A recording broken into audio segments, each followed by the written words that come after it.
Assam caste YouTube চেনেলৰ অন্য এটা নতুন ভিডিঅ'ত আপোনালোক সকলোকে স্বাগতম জনাইছোঁ আৰু আজি হ'ল 21 নৱেম্বৰ। আজিৰ দিনটোৰ কেইবাটাও গুৰুত্বপূৰ্ণ খবৰ আপোনালোকৰ লগত শ্বেয়াৰ কৰিবলৈ ওলাইছোঁ আৰু এনেকুৱা ধৰণৰ খবৰসমূহ নিতৌ চাবলৈ এই চেনেলটো ছাবস্ক্ৰাইব কৰি ভিডিঅ'টোত এটা লাইক কৰিবলৈ নাপাহৰিব। ভিডিঅ'টো শ্বেয়াৰ কৰি দিব যাতে খবৰসমূহ সকলোৱে চাব পাৰে। দিব বিচাৰিছোঁ আজিৰ দিনটোৰ প্ৰথমটো খবৰ। লাখ লাখ হিতাধিকাৰীৰ একাউণ্টত সোমাল PM কিষাণৰ 21 নং কিস্তিৰ ধন। আপুনি যদি এতিয়ালৈকে PM কিষাণৰ 21 নং কিস্তিৰ ধন পোৱা নাই তেনেহ'লে সোনকালে আপুনি অভিযোগ দিয়ক। চৰকাৰে ইতিমধ্যে মুকলি কৰিছে ফোন নম্বৰ আৰু আপোনাৰ বেংকৰ একাউণ্টটো চেক কৰি চাওক আপোনাৰ টকা সোমাইছে নে নাই, কাৰণ আজিও বহুতৰে একাউণ্টত PM কিষাণৰ 21 নং কিস্তিৰ ধন সোমাই গ'ল। কৰ্তন কৰা হৈছে নেকি আপোনাৰ নাম কৰ্তন কৰা হৈছে নেকি, আপুনি PM কিষাণৰ যিটো ID আছে সেই IDটো চেক কৰি চাওক। যদি আপোনাৰ সকলো ঠিক আছে তেনেহ'লে আপুনি আজিও পাব পাৰে PM কিষাণৰ 21 নং কিস্তিৰ ধন, কাৰণ এই টকা লাহে লাহে বেংকৰ একাউণ্টত সোমাই আছে। 35 লাখ লোকৰ নাম কাটি দিয়া হ'ল তালিকাৰ পৰা, কাৰণ এইবাৰ ভুৱা বহুত কৃষকৰ নাম কৰ্তন কৰা হৈছে তালিকাৰ পৰা। 35 লাখ লোকৰ নাম কাটি দিয়া হৈছে। আপোনাৰ নাম কাটি দিয়া হ'ল নে নাই আপুনি চেক কৰি চাওক। যদি আপোনাৰ নাম ঠিকেই আছে তেনেহ'লে আপুনি আজিও পাব পাৰে PM কিষাণৰ 21 নং কিস্তিৰ ধন। কৃষকৰ একাউণ্টত পোনে পোনে সোমাই গ'ল 21 নং কিস্তিৰ ধন। বহুতেই কমেণ্টছ কৰি জনাইছে যে তেওঁলোকে PM কিষাণৰ 21 নং কিস্তিৰ ধন পাই গৈছে। আপুনি পাইছে নে নাই কমেণ্টছ কৰি জনাবলৈ নাপাহৰিব। যিসকল কৃষকে KYC কৰিছে সেইসকল কৃষকে লাভ কৰিছে PM কিষাণৰ 21 নং কিস্তিৰ ধন।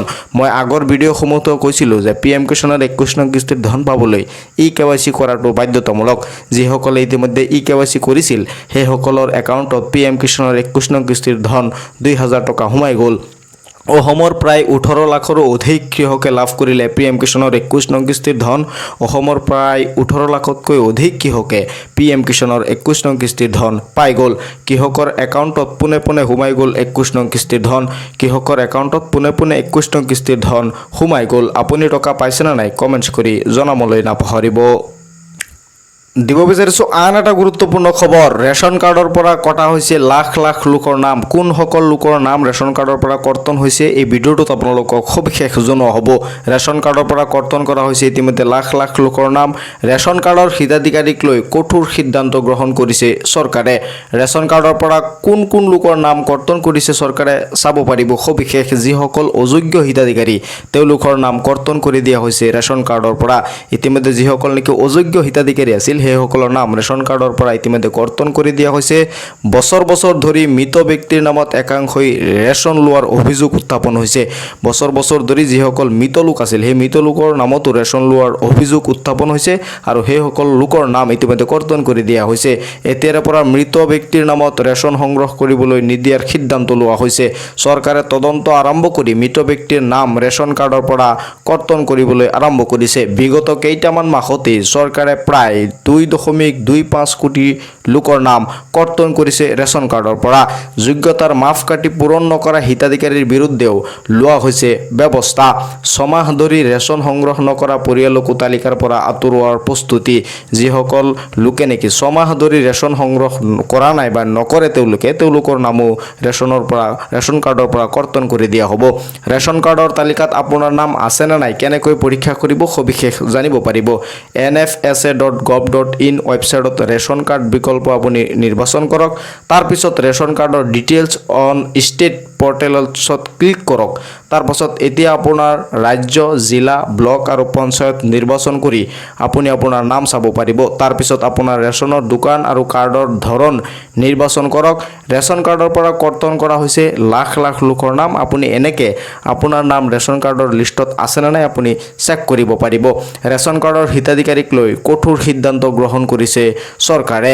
ৰেচন কাৰ্ডৰ হিতাধিকাৰীক লৈ কঠোৰ সিদ্ধান্ত গ্ৰহণ কৰা হৈছে। যিসকলৰ লোকে নেকি ছমাহ ধৰি ৰেচন সংগ্ৰহ নকৰে সেইসকল লোকৰ নাম কৰ্তন কৰি দিয়া হ'ব।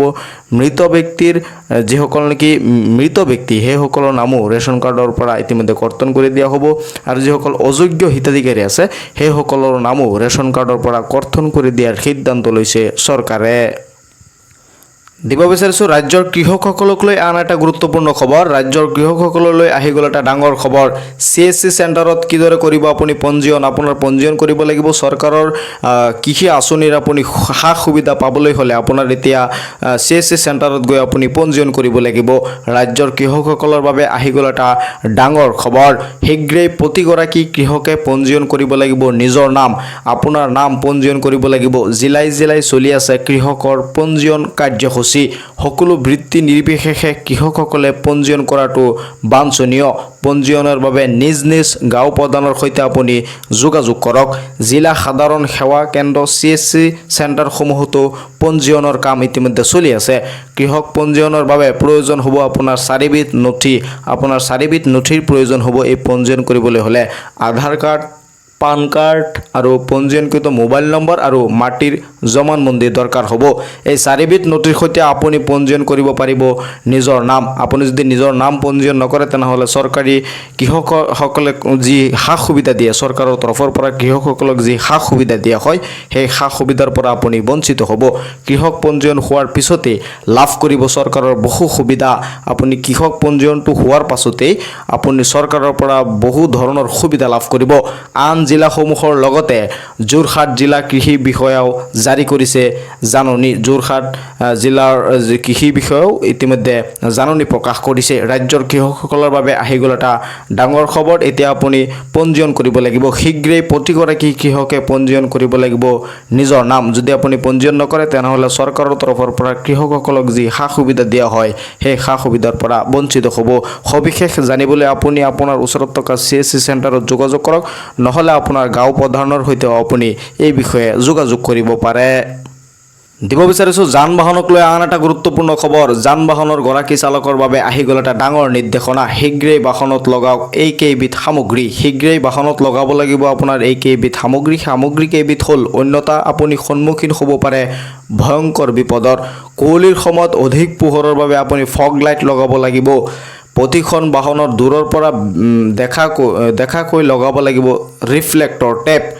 নিৰ্ধাৰিত স্পীডতহে আপুনি চলাব লাগিব। বাহন পথৰ কাষত অবৈধভাৱে কোনো ট্ৰাক বা বাহন পাৰ্কিং কৰিব নোৱাৰিব।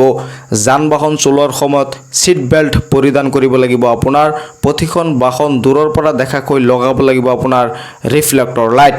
যান বাহনৰ গৰাকী চালকৰ বাবে আহি গ'ল ইতিমধ্যে ডাঙৰ নিৰ্দেশনা।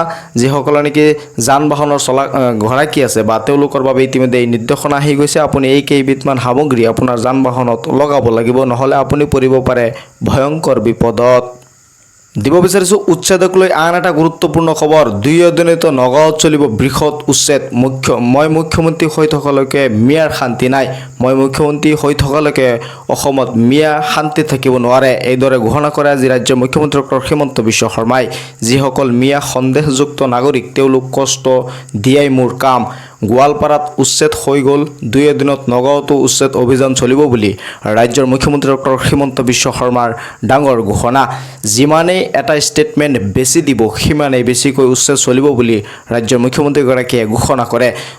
জুবিনৰ সমাধিত গ'লেও শান্তি নাপাব, গৌৰৱ গগৈৰ মিটিঙত গ'লেও শান্তি নাপাব। মিয়া শান্তিত থাকিব পাৰিব যদিহে মুখ্যমন্ত্ৰী পদৰ পৰা আঁতৰাব পাৰে। গোৱালপাৰাত উচ্ছেদ হৈ গ'ল, 2 দিনতো নগাঁৱতো উচ্ছেদ অভিযান চলিব বুলি ৰাজ্যৰ মুখ্যমন্ত্ৰীগৰাকীয়ে আজি ঘোষণা কৰে। তেওঁ কয় যে গোৱালপাৰাত ইতিমধ্যে উচ্ছেদ অভিযান হৈ গ'ল, 2 দিনত নগাঁৱতো চলিব উচ্ছেদ অভিযান। দিব বিচাৰিছোঁ আন এটা গুৰুত্বপূৰ্ণ খবৰ। 100 টকাত পালে বিলাসী লেণ্ড ৰভাৰ ডিফেণ্ডাৰ। কপাল ফুলিল পুঠিমাৰীৰ পুলকেশ্বৰ কাকতিৰ। 100 টকাত পালে বিলাসী লেণ্ড ৰভাৰ আৰু ডিফেণ্ডাৰ। ভাগ্যৰ চাকৰি গুৰিল পুলকেশ কাকতিৰ। হাউলি ৰাস মহোৎসৱৰ বৰঙণি পত্ৰ খেলৰ ফলাফল ঘোষণা কৰা হ'ল। পুঠিমাৰীৰ পুলকেশ্বৰ কাকতিয়ে পালে লেণ্ড ৰভাৰ ডিফেণ্ডাৰ। বহু প্ৰতীক্ষাৰ অন্তত আহি গ'ল হাউলি ৰাসৰ লটাৰী ৰিজাল্ট। প্ৰথম পুৰস্কাৰ ডিফেণ্ডাৰ লাভ 462884 নম্বৰ গৰাকীৰ। 462884 নম্বৰ গৰাকী আছিল পুলকেশ্বৰ কাকতি। দ্বিতীয় উপহাৰ টয়োটা ফৰ্চুনাৰ লাভ 433881 নম্বৰ গৰাকীৰ। তৃতীয় উপহাৰ টয়োটা ইনোভা ক্ৰিষ্টা লাভ 619730 নম্বৰ গৰাকীৰ। চতুৰ্থ উপহাৰ টাটা চাফাৰী লাভ কৰে 345697 নম্বৰ গৰাকীৰ 100 টকাতে পালে বিলাসী লেণ্ড ৰভাৰ ডিফেণ্ডাৰ কপাল ফুলিল পুঠিমাৰীৰ পুলকেশ্বৰ কাকতিৰ 100 টকাতেই লেণ্ড ৰভাৰ ডিফেণ্ডাৰ পালে পুঠিমাৰীৰ পুলকেশ্বৰ কাকতিয়ে 100 টকাতে পালে বিলাসী লেণ্ড ৰভাৰ ডিফেণ্ডাৰ কপাল ফুলিল পুঠিমাৰী পুলকেশ্বৰ কাকতিৰ আজিৰ এই ভিডিঅ'টোৰ খবৰসমূহ শ্বেয়াৰ কৰি দিব যাতে সকলোৱে চাব পাৰে আৰু পৰৱৰ্তী খবৰ চাবলৈ মোৰ এই চেনেলটো ছাবস্ক্ৰাইব কৰি ৰাখিব যেতিয়া মই পৰৱৰ্তী ভিডিঅ' আপলোড কৰোঁ আপোনালোকে অতি সহজতে সেই ভিডিঅ'সমূহ চাব পাৰিব চাই থাকিব আপোনালোকৰ আপোন চেনেল অসম কাষ্ট।